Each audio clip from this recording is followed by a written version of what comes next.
Hi అండి, welcome to చామూస్ kitchen. నేను ఈరోజు చేసే రెసిపీ మటన్ గ్రేవీ అండి.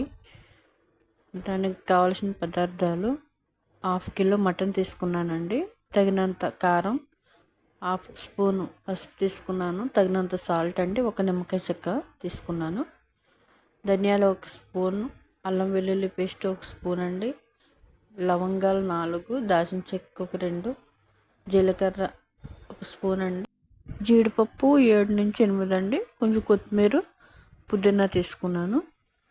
మటన్ మ్యారినేషన్ చేసుకుందామండి. చిక్క నిమ్మరసం పిండుకోవాలి.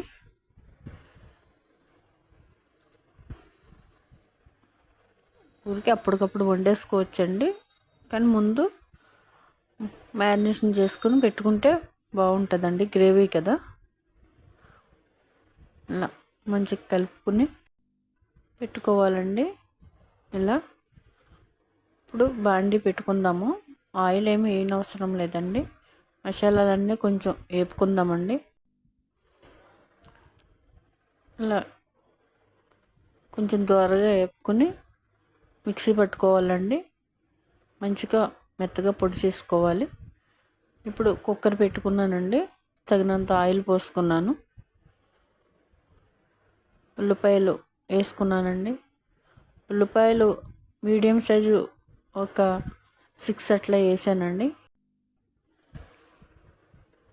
ఇలా కలుపుకున్నాను. ఇలా మంచిగా మగ్గబెట్టుకోవాలండి. ఇప్పుడు మ్యారినేషన్ చేసుకున్న మటన్ వేసుకోవాలి. నేను ఇంతకుముందు చిక్కుడుగా మటన్ కూడా చేశానండి, నా ఛానల్లో చూడండి. ఇట్లా మంచిగా కలుపుకోవాలండి, మగ్గబెట్టుకోవాలి.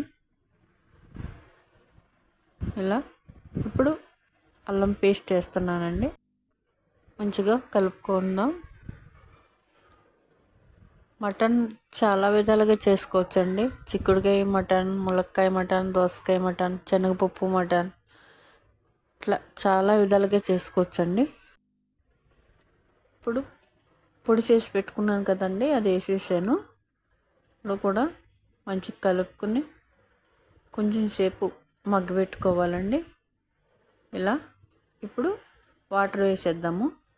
కొంచెం ఎక్కువే పడతాయండి, మటను మంచిగా ఉడకాలి కదండి. ఇలా వాటర్ వేసేసుకుందాము. అంతేనండి. ఇప్పుడు మూత పెట్టుకుందామండి. మూత పెట్టుకుని ఒక 5-6 విజిల్స్ వచ్చే వరకు ఉంచుకోవాలండి. ఇప్పుడు రెడీ అయిపోయిందండి మటన్ గ్రేవీ. కొత్తిమీర, పుదీనా వేసుకోవాలండి. థ్యాంక్స్ అండి చూసినందుకు. లైక్, షేర్, సబ్స్క్రైబ్ చేసుకోండి. మరిన్ని వీడియోలతో మీ ముందుకు వస్తానండి. చాలా థ్యాంక్స్ అండి, సపోర్ట్ చేయండి.